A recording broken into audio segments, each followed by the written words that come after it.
The guy that owned the Northern Grand, his name was Ralph Jordan.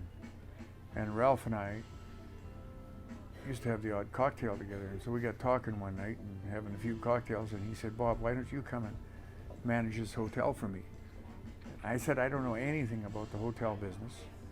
And he said, "Well, you couldn't, even if you knew nothing, you couldn't do a worse job than Holiday Inn is doing running it."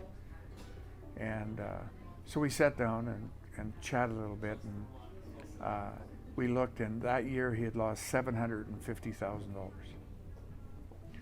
So I took the hotel over.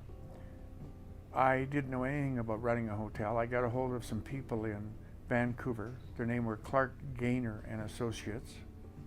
And I got a hold of them. They showed me how I should run a hotel, all the things I should do. And so I hired them at $10,000 for the first month. And after that, $1,000 a month plus expenses to come up and oversee what I was doing for the first year. After the first year, it went from losing $750 to making $750. So $1.5 million difference in that 1 year period. And then from there on, I started Mr. P's dining room. I did a lot of things in the hotel that they didn't do, things that were out of the box, and a lot of promotions. I had from Dallas, Steve Kennelly and Patrick Duffy up. We were doing a big thing on hunting and sports, and it was a charity event.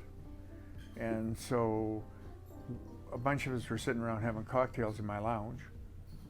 And we said, why don't we just phone up Dallas and see if we can get them here? That'd be a great thing to do and get them to be part of the charity. And so we said, you got to be joking. They're not going to want to come to Fort St. John.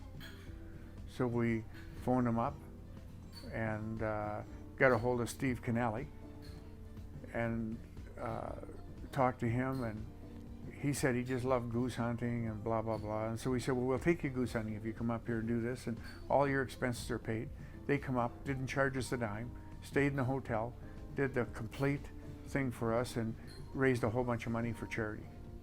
I mean, Steve Kennelly and Patrick Duffy, there was lines of women that wanted to meet them that were a half mile long. It was the hottest show on TV at the time, and it was incredible. We had to have guards outside their door in the hotel.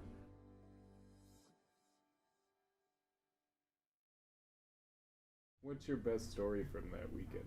Because you must have one story that is just awesome from that weekend. I do, but I don't think I should tell it. Okay. Oh, that's a new. See, I like that story. If you stop the camera, I could tell you what it is. You can tell it later.